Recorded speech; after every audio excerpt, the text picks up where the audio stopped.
भावना जैन जी, तो जो किशोर तिवारी जी अभी कह रहे हैं, क्या फॉर्मूला अब ये तय माना जाए? वो कह रहे हैं कि सीएम चेहरा होंगे उद्धव ठाकरे, 110 पर वो लड़ेंगे, ये तय माना जाए। फिर कांग्रेस कितनी सीटों पर लड़ने वाली है?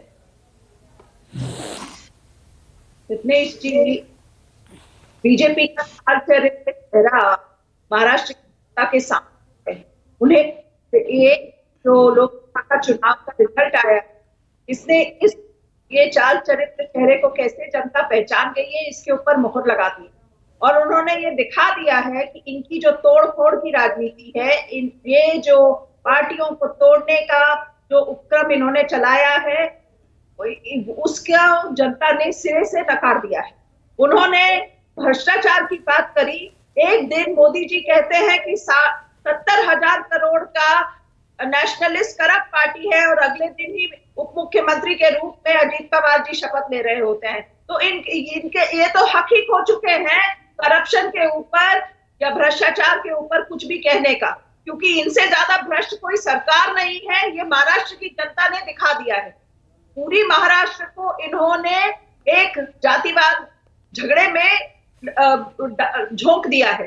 बेरोजगारी महाराष्ट्र में ऐसी बुरी परिस्थिति में है कि सारे उद्योग धंधे ये लोग ले गए हैं गुजरात। बड़ा कोई भी प्रोजेक्ट आता है पहले गुजरात पहुंच जाता है।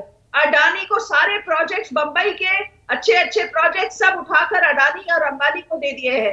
तो ये जनता, महाराष्ट्र की जनता बखूबी समझ गई है। ठीक है, अब मेरे सवाल का जवाब भावना जैन जी, जो मैंने सवाल पूछा है, क्या फॉर्मूला तय हो गया है? अगर उद्धव ठाकरे की पार्टी 110 सीटों पर लड़ रही है, अगर सीएम चेहरा वो होंगे, तो कांग्रेस कितनी सीटों पर लड़ने वाली है विधानसभा चुनाव?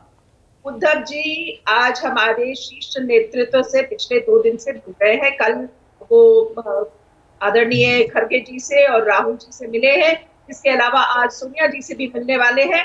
तो ये स्पष्ट हो जाएगा, शीर्ष नेतृत्व मिलकर एक जो निर्णय लेगा उसका तीनों। किशोर तिवारी जी तो कह रहे हैं, उन्होंने तो घोषणा कर दी यहाँ पर अभी गठबंधन की, वो उस आदेश को मानेगी, क्योंकि इंडिया गठबंधन एकजुट होकर ये चुनाव लड़ने जा रहे हैं। महाविकास अघाड़ी एकजुट होकर ये लड़ने जा रही है और जो डिसीजन, जो निर्णय हमारी शीर्ष नेतृत्व लेगी, उसका पालन हर कार्यकर्ता, हर जो इस मैदान में उतरने वाला है, तीनों पार्टियों की तरफ से होगा। और दूसरी बात, समन्वय हम अच्छे से बिठा चुके हैं लोकसभा में, जिसका रिजल्ट भी आपने देखा और इतना अच्छा रिजल्ट महाविकास अघाड़ी को मिला है।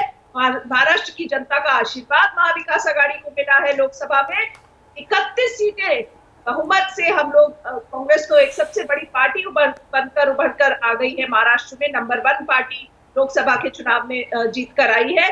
तो आने वाले विधानसभा के चुनाव में भी हम महाविकास अघाड़ी इकट्ठा होकर, नहीं तो क्या, तभी मैंने कहा कि कांग्रेस सबसे बड़ी पार्टी बनकर आई है, तो क्या सबसे ज्यादा सीटों पर आप लड़ेंगे या कॉम्प्रोमाइज करेंगे? क्योंकि मकसद आप कह रहे हैं कि वहां पर हराना है, सरकार बदलना है, सत्ता बदलनी है, तो क्या कांग्रेस बड़ी पार्टी होते हुए भी कॉम्प्रोमाइज करेगी? समन्वय बिठाने के लिए जो भी जरूरी होगा, जो शीर्ष नेतृत्व तय करेगा, वो पार्टी, हमारे अनुशासित सभी कार्यकर्ता, सभी नेता उसका पालन करें। ठीक है, किशोर तिवारी जी यहाँ पर श्योर हैं, लेकिन आप कह रहे हैं शीर्ष नेतृत्व जो फैसला लेगा उसको माना जाएगा।